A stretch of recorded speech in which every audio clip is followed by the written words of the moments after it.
Okay, real quick, project navigation in Cubase. So this is probably the most important thing in any DAW, is just being able to get around. So you might have different preferences or whatever. If you're a mouse person, you might want to go down here and click on this thing, you know, or click on these other things. I don't like clicking on stuff very much, so I like to use my mouse wheel. If you hold Shift and mouse wheel back and forth, you can do horizontal scrolling, vertical scrolling. I don't have enough tracks. Let's add a bunch of tracks. And then that's just mouse wheel, up and down.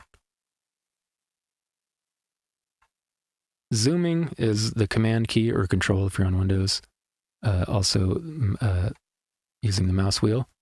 And then if we want to change the track height, Shift H increases, Shift G decreases.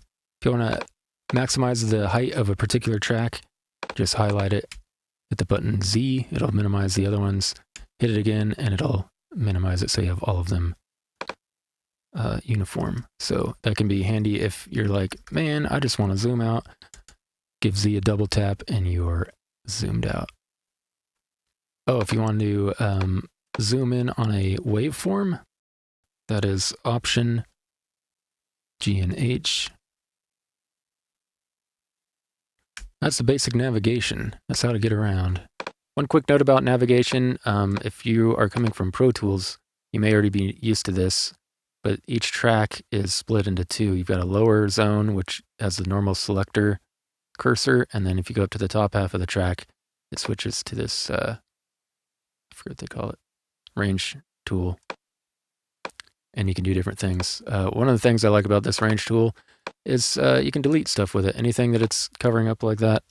So it's almost like taking bites out of things. That's super handy.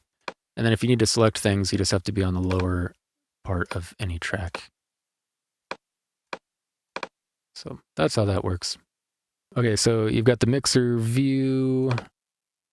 To be honest, I can't remember what the shortcut is for that because I normally just leave those parked down here. And I do have a shortcut to go to my main view, which is Option 1.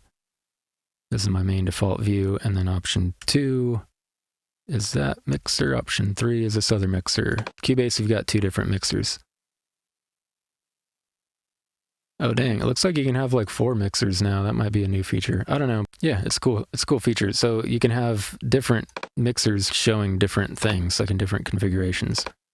So if you want just your group tracks or whatever on a particular mixer, and then just your, you know, maybe your drums on another one, you can do whatever you want. Or I guess not your drums, but like on one mixer, you can have like all of your group channels, and then the other mixer, just your tracks, or however you want to do it. Oh, one thing that's pretty handy is with your lower zone here, you can set up different zones or have different tracks in different zones. So if you go to visibility in your inspector here, this is the left zone, by the way. If you don't see it, you go here, and then you can actually, if you go to zones, you have to be in visibility. This is where Cubase gets a little bit tricky because there's like things inside of things. So you can see how this will change when I go to visibility.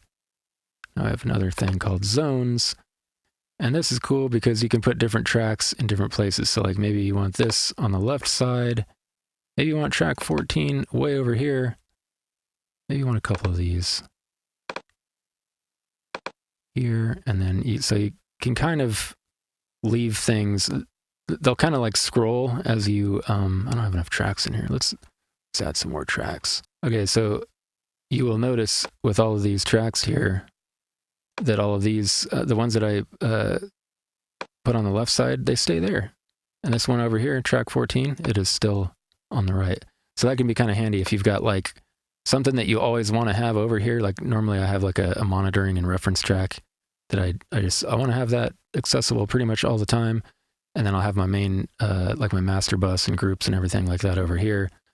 And then I can scroll through the tracks as needed here. And as you click on things here, they'll highlight there. You know, it's pretty handy. I put the intro at the end to make it easier to skip. You're welcome. Subscribe if you'd like more stuff like this. This video series is brought to you by my friends on Patreon. If you want to learn more stuff about Cubase, but you're tired of trying to piece together information from random videos with no context to connect them, you may want to check out this playlist that walks you through an entire project from start to finish. This one here. That's right, you gotta click on it though.